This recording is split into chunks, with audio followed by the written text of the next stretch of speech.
मेरी शादी को कुछ ही महीने गुजरे थे। मेरे पति एक प्राइवेट कंपनी में काम करते थे। उनकी नाइट ड्यूटी होती थी। मेरे ससुराल में मैं और मेरे सास-ससुर और मेरा पति और एक छोटा देवर और एक ननंद रहते थे।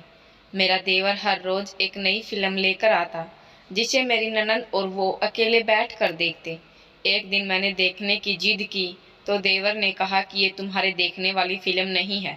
मैं हैरान थी, क्योंकि वो दरवाजे को कुंडी लगा कर देखते थे।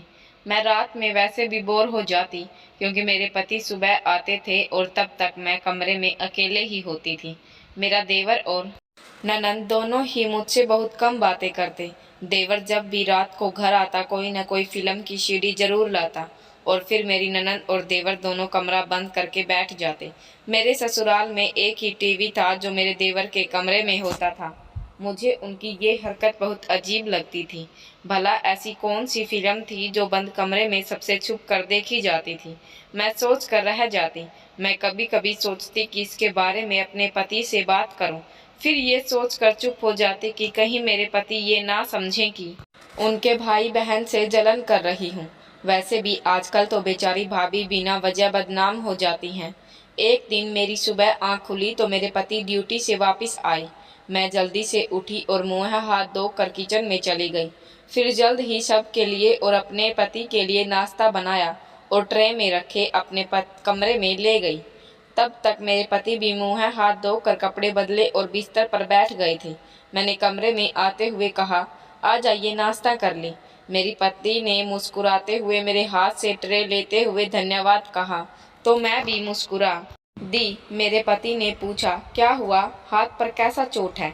मैं हैरान हो गई और बोली, कुछ नहीं, कल किचन में खाना बनाते वक्त हाथ जल गया और मैं बताना भूल गई। फिर रात खाने के बर्तन धोए तो पानी की वजह से छाला बन गया। मेरे पति ने कहा, ध्यान से काम किया करो। मैंने मुस्कुराते हुए ड्रामा ही अंदाज में कहा, जैसे आपकी आज्ञा। मेरे पति ने कहा, छोटी को कहा करो कि तुम्हारे घर के कामों में मदद किया करे। मैं कुछ सोचते हुए चुप हो गई। मैंने जब कोई जवाब नहीं दिया तो मेरे पति ने पूछा, क्या हुआ? मैं बोली, आपकी बहन तो सारा दिन अपने कमरे में रहती है और रात होते ही आपका भाई आ जाता है। फिर तो दोनों कमरा बंद करके ही बैठ रहते हैं। वो मुझसे बात तक नहीं करती, तो मैं काम का कैसे कहूँ? मेरे दिल में आई बात फौरन अपने पति को बता दी। मेरे पति ने सोचते हुए जवाब दिया, चलो मैं खुद कह दूंगा। मैंने अपने पति से कहा, अच्छा अभी आप नाश्ता करके आराम कर लीजिए, क्योंकि मैं जानती थी वो थके हुए आए होंगे। मेरे पति ने कहा, तुम भी नाश्ता कर लो, ठंडा हो रहा है। फिर हम दोनों एक साथ बैठकर नाश्ता करने लगे। उसके बाद मैं कमरे की लाइट बंद की और बर्तन समेटे किचन में आ गई और मैं अपने कामों में लग गई। मैं अभी हॉल का झाड़ू पोंछा करके थकी हुई सांस लेने के लिए 2 मिनट हॉल में रखी चारपाई पर बैठी थी कि मेरी ननंद आ गई। भाभी नाश्ता बना दो, उसने तेज अंदाज से कहा। मेरी ननंद की बात करने का अंदाज ऐसा था जैसे सामने वाला उसका नौकर हो और वो मालकिन। मुझे शुरू से ही उसका व्यवहार बहुत अजीब लगता था, लेकिन मैं कहती किससे? अगर अपनी सास से कहती तो वह कहती कि मेरी बेटी से बहस कर रही है। मैं घर का माहौल खराब नहीं करना चाहती थी, इसलिए चुप रहती थी। मैं चुपचाप किचन में आ गई। मैंने नाश्ता बनाकर अपनी ननंद के सामने रख दिया। जब तक मेरा देवर भी उठ गया था, फिर मैंने उसको भी नाश्ता बनाकर दिया और अपने कमरे में आ गई। मैं अपने देवर के सामने बहुत कम जाया करती थी, क्योंकि मुझे उसकी नज़रें बहुत अजीब लगती थी। मैं कमरे में आकर बिस्तर पर बैठ गई। मेरे हाथ में बहुत दर्द उठ रहा था। मेरी आंखों से आंसू भर गए थे। इतने में मेरे पति की आंख खुल गई। मेरे पति ने फिक्रमंदी से पूछा, क्या हुआ? मैंने अपने आंसू साफ करते हुए अपने पति को बताया। वो किचन में काम कर रही थी तो जले पर पानी लगने की वजह से दर्द होने लगा। मेरे पति ने कहा, अरे तुम रहने देती, बिट्टू कर देती। लाओ अपना हाथ दिखाओ। मेरे पति ने मेरा हाथ अपने हाथ में लेते हुए देखा और फिर जिद करके मुझे हॉस्पिटल ले गए। डॉक्टर ने मेरे हाथ में पट्टी बांधी थी और साथ ही कुछ दवाइयाँ भी दी थी। हॉस्पिटल से मैं घर आई तो घर वैसा का वैसा ही पड़ा हुआ था। नाश्ते के बर्तन जो मैंने अपनी ननद और देवर को दिए थे, वैसे ही हॉल में रखे टेबल पर पड़े हुए थे। मुझे बहुत गुस्सा आया, लेकिन खामोश थी। तभी मेरे पति ने चेयर पर बैठते हुए पूछा, ये बर्तन अभी तक यहीं रखे हुए हैं? मैंने कहा, हॉस्पिटल जाने से पहले आपकी बहन और भाई का नाश्ता दिया था। तो वो बर्तन ऐसे ही छोड़कर चले गए। मैं अभी उठा देती हूँ और बर्तन समेट कर वीसी में रखने लगी। तुम रहने दो, डॉक्टर ने तुम्हें काम करने से मना किया है, वरना चोट नहीं भरेगी। और मुझे चेयर पर बैठने का इशारा किया तो मैं उनके पास बैठ गई। मेरे पति ने अपनी बहन को आवाज़ दी। मेरे पति अपनी बहन को बिट्टो कहकर पुकारते थे। उनको शायद शुरू से ही आदत थी, वरना उनकी बहन कहीं से भी बिट्टो नहीं लगती थी। वक्त पर शादी हो जाती तो अब तक तो छोटे छोटे बच्चों की माँ होती। जी भाई, मेरी ननंद मोबाइल चलाती हुई गुस्से के अंदाज में पूछने लगी। मेरे पति ने मेरी ननंद से कहा, ये बर्तन समेट कर किचन में ले जाओ और इन्हें धोकर भी रख देना। वो गुस्से से अपने भाई की तरफ देखने लगी। मेरे पति ने कहा, इतना हैरान होने की बात नहीं है, तुमने खाया है ना, तो धोकर भी रख सकती थी। वो दोनों अपनी ही दुनिया में मगन रहते थे, ना ही बात करने की उन्हें तमीज थी। जबकि मेरी ननंद और मेरे देवर की बराबरी में मेरे पति बहुत ही अच्छे से बात करते थे। मुझे तो कभी कभी लगता है कि मेरे पति की मम्मी ने उन्हें जरूर कहीं से गोद लिया होगा, या फिर मेरे देवर और ननंद को खुद ही सोच कर अपने ही सोच पर हंस देती। शाम को मेरे पति अपनी ड्यूटी पर चले गए तो मैं हॉल में आकर बैठ गई। मेरी ननंद किचन में थी, क्योंकि मेरे पति ने मेरी ननंद को सख्ती से मना किया था कि मुझे घर का कोई काम नहीं करने देना। अपने भाई की बात मानते हुए आज वो किचन में खाना बना रही थी। कुछ ही देर बाद दरवाजे पर दस्तक हुई। कौन है? मैंने दरवाजे के पास जाते हुए पूछा। भाभी, मैं, मेरे देवर ने कहा तो मैंने दरवाज़ा खोल दिया। फिर मेरा देवर घर में दाखिल हुआ तो सीधा मेरी ननंद के कमरे में चला गया। लेकिन जब मेरी ननंद को कमरे में ना पाया तो आवाज़ें देने लगा। फिर मेरी ननंद ने किचन से आवाज़ लगाई तो वो किचन में चला गया। दोनों आपस में धीरे धीरे कुछ बातें कर रहे थे। मैं हॉल में रखी सोफे पर बैठी हुई थी। मुझे उनकी आवाज़ें सही से सुनाई नहीं दे रही थी। फिर अचानक मेरे देवर का फ़ोन बजने लग गया, तो वो कोई सीढ़ी मेरी ननंद को देकर और फ़ोन कान से लगाई घर से बाहर निकल गया। मेरी ननंद ने खाना पकाते हुए वो सीढ़ी वही किचन में रख दी। मैं किचन के बाहर रखी टंकी से पानी ले रही थी, लेकिन मेरी नज़र इन दोनों पर थी। मैं किचन में आ गई। मेरी ननंद सब्जियां काट रही थी। मैं उनसे बात करने लगी। वो मुँह बनाए कुछ बातों का जवाब देती और कुछ को इग्नोर कर देती। मैंने उसकी नज़रों से बचकर वह सीढ़ी अपने पल्लू में छिपा ली। मैं किचन से बाहर निकलने लगी कि वो सीढ़ी मेरे पल्लू से निकलकर ज़मीन पर गिर गई। मेरी ननंद ने फ़ौरन मुझे देखा। मैंने अनजान बनते हुए पूछा कि ये सीढ़ी कहाँ से आई है, और वो सीढ़ी उठाई ताकि मेरी ननंद को मुझ पर शक ना हो कि मैं इस पर और अपने देवर पर नज़र रख रही हूँ। ये मेरी है, मुझे दीजिए। मेरी ननंद झट से मेरे हाथ से वो सीढ़ी छीन ले ली और जल्दी से वो सीढ़ी लेते हुए अपने कमरे में चली गई। सबने खाना खा लिया तो मेरी ननंद और मेरे देवर ने हमेशा की तरह अपने कमरे में कोई फिल्म लगा ली थी और दरवाजे को कुंडी लगा ली। मैं बोर होते हुए अपने कमरे में चक्कर काट रही थी। फिर अपने घर पर फ़ोन मिलाकर बातें करने लगी और फिर पता ही नहीं चला कि कब आँख लग गई। अगले दिन मैं सुबह उठकर हमेशा की तरह कामों में व्यस्त हो गई। फिर काम पूरा करके कमरे में आई तो मेरे पति ने कहा कि जब तक मेरा हाथ ठीक नहीं हो जाता मैं अपने मायके चली जाऊं, ताकि मुझे आराम मिले और हाथ जल्दी ठीक हो जाए। मैं जल्दी जल्दी तैयार हुई और बैग में कुछ कपड़े रख लिए और अपने पति के साथ अपने मायके चली गई। मैं सुबह उठी तो मेरे पति की कॉल आ गई। थोड़ी देर उनसे बात की, वो थके हुए थे, सो गए। मम्मी ने मुझे नाश्ते के लिए बुला लिया। मैं नाश्ते के लिए हॉल में आ गई। मम्मी टेबल पर नाश्ता लगा रही थी। फिर हम सब ने एक साथ नाश्ता किया। मैं धीरे से बर्तन समेटने लगी। मेरी बहन ने मुझसे कहा, अरे दीदी बैठी रहो, ये काम तो मैं कर लूँगी। मैंने कहा, वहाँ भी तो करती हूँ ना, यहाँ भी कर लूँगी। मेरी बहन ने मुस्कुराते हुए कहा, नहीं, कोई ज़रूरत नहीं है। आराम के लिए आई हो तो आराम करो, वरना जीजाजी क्या कहेंगे कि मेरी सास और शाली ने मेरी पत्नी को आराम भी नहीं करने दिया और मेरे हाथ से बर्तन लेकर किचन में चली गई। अभी वहीं ऐसे ही बैठी हुई थी कि अचानक दरवाजे पर दस्तक हुई।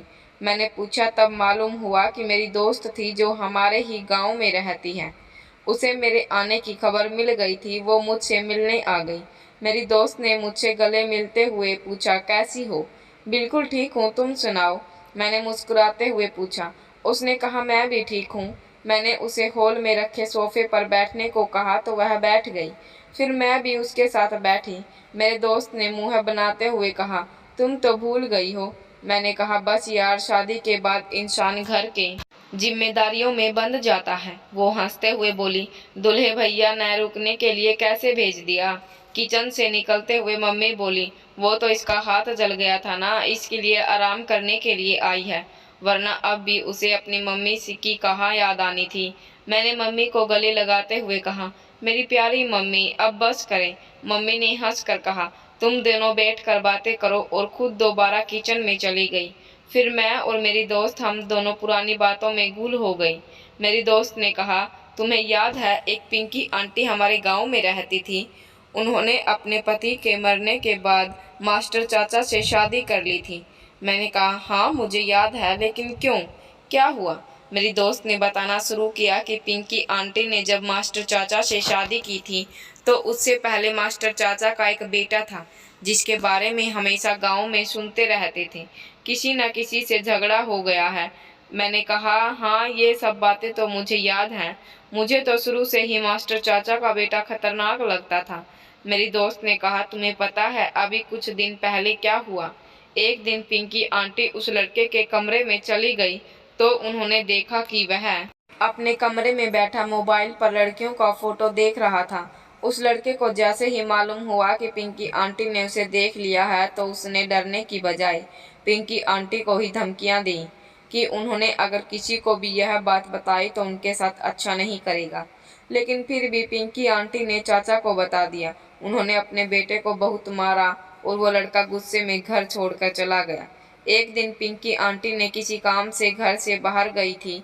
उनके पहले पति से उनकी जो बेटी थी उस लड़के ने पकड़कर उसके साथ ज्यादती कर ली। उनकी बेटी उसी वक्त से पागल सी हो गई है और वो लड़का तभी से फरार है। बेचारी पिंकी आंटी बहुत रोती है। मैं तो ये सुनकर हैरान रह गई। मैंने अपनी दोस्त से कहा, मुझे ये सब सुनकर बहुत अफसोस हो रहा है। तो फिर थोड़ी देर बाद मेरी दोस्त अपने घर चली गई, लेकिन मेरे दिमाग में ये सब बातें नहीं निकल रही थी। फिर मैं अपनी दोस्त के साथ पिंकी आंटी के घर चली गई। मुझे उन्हें देखकर बहुत दुख हो रहा था। जवान बेटी का पागल होना उनके लिए बहुत बड़े दुख की बात थी। मैं उनको कुछ दिन पहले ही देख कर गई थी। वो इस वक्त क्या से क्या हो गई थी। फिर मैं घर आ गई। कुछ दिन मायके रुकने के बाद मेरे पति मुझे लेने आ गए और मैं उनके साथ घर आ गई। मेरा हाथ भी अब बिल्कुल ठीक हो चुका था। मेरे पति मुझे घर छोड़कर अपनी नाइट ड्यूटी पर चले गए। मुझे पानी की प्यास लगी तो किचन में रखे फ्रिज से पानी लेने चली गई। पानी की बोतल और गिलास लिए अपने कमरे में आ ही रही थी कि मेरा देवर ननंद के कमरे के सामने से हुआ। क्योंकि किचन और मेरे कमरे के बीच में मेरी ननंद का कमरा था, मुझे कमरे में से कुछ आवाज़ें आ रही थी, लेकिन आवाज़ इतनी धीमी थी कि मैं सही से सुन नहीं पा रही थी। मैंने दरवाजे पर कान लगाते हुए सुनने की कोशिश की तो मैं दंग रह गई। मुझे ऐसा लगा कि किसी ने टीवी में किसी रोती हुई लड़की की पक्की वीडियो लगाई हुई है। मैं कुछ और सुनने की कोशिश कर रही थी, इससे पहले मेरे हाथ से गिलास गिर गया। मैं गिलास उठा ही रही थी कि मेरे देवर ने दरवाज़ा खोला और गुस्से से पूछा, यहाँ क्या कर रही हो? मैंने जल्दी से कहा, पानी लेने आई थी। अपने कमरे में ही जा रही थी कि गिलास गिर गया। मैंने कमरे में झांक कर देखा तो मेरी ननंद बिस्तर पर बैठी हुई थी, जिसे देखकर लग रहा था कि वो मुझे देखकर घबरा गई हो। उस कमरे से अजीबी आवाज़ें आ रही थी। मेरी ननंद ने मुझे देखकर फौरन टीवी बंद कर दिया। अब खड़ी क्यों हो, जाएं अपने कमरे में, मेरे देवर ने कहते हुए मेरे मुँह पर ही दरवाज़ा बंद कर दिया। अजीब बदतमीज हैं। मैं मुँह में बड़बड़ाती हुई अपने कमरे में आ गई। बैठी ही थी कि मेरे पति की कॉल आ गई। कुछ देर उनसे बात करने के बाद मैं भी सोने के लिए लेट गई। बार बार मेरे दिमाग में अपनी दोस्त की बात घूम रही थी। क्या सच में ऐसा हो सकता है कि मेरी ननंद और देवर भी कोई गंदी फोटो या वीडियो देखते हों, तभी तो मुझे नहीं आने देते, वरना ऐसी कौन सी फिल्म हो सकती है जिसको सबसे छुप कर देखा जाए। लेकिन ये तो कितना बड़ा पाप है ना। लेकिन क्या सच में ऐसा ही है या ये सब मेरा वहम है? लेकिन ऐसी कोई बात न हो।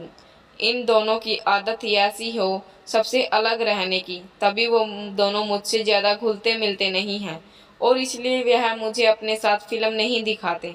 लेकिन अब मेरे दिल में बहुत सवाल बैठ गए थे और मुझे समझ नहीं आ रहा था कि क्या करूं। ये सब बातें सोचते मेरा सर दर्द होने लगा। मैं नींद की दवा ली और सो गई। सुबह उठी तो हमेशा की तरह वक्त पर मेरे पति नाइट ड्यूटी से आकर सो गए थे। ड्यूटी से उनके आने पर मेरी आँख ही नहीं खुली थी। मैं अपने पति को चादर उड़ाकर और स्नान करने चली गई। नहा धोकर तैयार हो गई और नाश्ता बनाने के लिए किचन में आ गई। नाश्ता बनाया तब तक मेरे पति भी उठ गए थे। मैंने साथ ही दोनों के लिए नाश्ता बनाया और ट्रे में रखा। कमरे में आ गई। मैं और मेरे पति नाश्ता कर रहे थे, लेकिन अब तक इन्हीं बातों में उलझी हुई थी। मेरे पति ने पूछा कहाँ गुम हो, तो मैंने सोचा उन्हें सारी बात बता दूं। लेकिन ये सब मेरा वहम हुआ तो मेरे पति मेरे बारे में क्या सोचेंगे कि मैं उन्हें उनके भाई और बहन के बारे में कितना गलत सोच रही हूँ। मुझे पहले सब कुछ पता करना होगा, फिर किसी से कुछ कहूँगी। मैंने दिल में सोचा और कुछ नहीं कह कर नाश्ता करने लगी। अगली रात मैं उनके आने से पहले ही उनके कमरे में छुप कर बैठ गई, क्योंकि अब मुझे सारी सच्चाई जाननी थी। कुछ ही देर बाद मेरे देवर और ननद कमरे में दाखिल हुए। हमेशा की तरह उन्होंने दरवाजे पर कुंडी लगा ली थी। मैं खामोशी से बैठी हुई थी। मेरे देवर ने अपनी जेब से एक सीडी निकाली और लगाई। मैं फिल्म शुरू होने का इंतजार कर रही थी। क्या ये सब सच है या सिर्फ मेरा वहम है? आज सब मालूम हो जाएगा। लेकिन जैसे ही उन्होंने फिल्म लगाई, मैं देखकर अपने ही सोच पर शर्म से पानी पानी हो गई। वह फिल्म तो कोई फिल्म नहीं थी, बल्कि किसी जगह की रिकॉर्डिंग थी। देखने से मालूम हो रहा था कि छोटा सा कमरा है, जिसमें एक दरवाजा एक खिड़की नजर आ रही है। उसमें बहुत सारे बच्चे थे, जिन सब की उम्र 5-6 साल से 16 साल तक की थी। उसमें लड़के लड़कियां दोनों थे और वो एक कमरे में पड़े हुए थे। इन्हें देखने से ही मालूम हो रहा था कि जैसे उन्हें बहुत दिन से पकड़ कर रखा हुआ हो। इनमें से एक लड़की बहुत ज़्यादा रो रही थी और साथ साथ कह रही थी कि उसकी माँ बीमार है और वो मेरा इंतजार कर रही होगी। वो लड़की लगभग 16 साल की थी। उसके आवाज़ मैं पहचान गई थी। जिस दिन मैंने कमरे के बाहर से आवाज़ें सुनी थी, इसी लड़की की थी। मैं ये सब देख कर दंग रह गई। मेरा देवर और मेरी ननद इतने घटिया थे।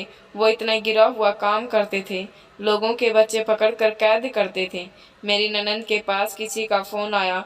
वो उससे बातें करने लगी। शायद बच्चे को दूसरी जगह भेजने वाले थे। मेरे देवर ने कहा कि कल सारे बच्चे को मुंबई में सप्लाई कर देंगे, ताकि दूसरे बच्चे को रखने की जगह बने। और फिर थोड़ी देर बाद वो दोनों सो गए थे। मैं बिना आवाज़ किए कमरे से निकली और अपने कमरे में आ गई। वो सब देखकर मेरा दिमाग घूम गया था। कुछ समझ नहीं आ रहा था कि मैं क्या करूं, क्या नहीं। मुझे उन सब बच्चों को बचाना था। मैं सारी रात कमरे में टहल कर जागती रही। जब सुबह हुई, कुछ देर बाद ही मेरे पति घर आ गए। मेरे पति ने पूछा क्या हुआ, इतनी परेशान क्यों हो? फिर मैंने डरते डरते सारी बात उन्हें बता दी। पहले तो मेरे पति को ये सब झूठ लगा। उन्होंने मुझ पर भरोसा ही ना किया। लेकिन मैंने उनके साथ मिलकर एक उपाय बनाया और उन्हें भी इस रात कमरे में लेकर छिप गई। वहाँ की सारी बातें भी रिकॉर्ड कर ली। मेरा पति तो इसी वक्त उनके सामने आ गए और उन्हें अपने सामने देख मेरी ननद और देवर के होश उड़ गए, क्योंकि मैंने और मेरे पति ने उनकी सारी सच्चाई रिकॉर्ड कर ली थी। मेरे देवर ने मेरे पति को मारने के लिए एक लोहे का पाइप उठाया। वो पाइप बाहर मौजूद बिजली के तार में लग गया। मेरी ननद उसे बचाने दौड़ी, उसे भी बिजली ने पकड़ लिया और वो दोनों भगवान को प्यारे हो गई। हमने वो रिकॉर्डिंग पुलिस को दे दी और उन बच्चों को छुड़ा लिया और सारे बच्चों को अच्छे से उनके घर पहुंचा दिया गया। अब मैं अपनी ज़िंदगी में बहुत खुश हूँ। मेरे पति मुझसे बहुत मोहब्बत करते हैं और हम दोनों अब 2 बच्चे भी हैं और वो बहुत अच्छे इंसान हैं। और उन्होंने सच का साथ दिया, जिसकी वजह से मेरे देवर और ननद दोनों अपने किए की सज़ा भुगत चुके थे। इंसान कितनी भी होशियारी से गलत काम क्यों न कर ले, वो एक ना एक दिन सबके सामने आ ही जाता है।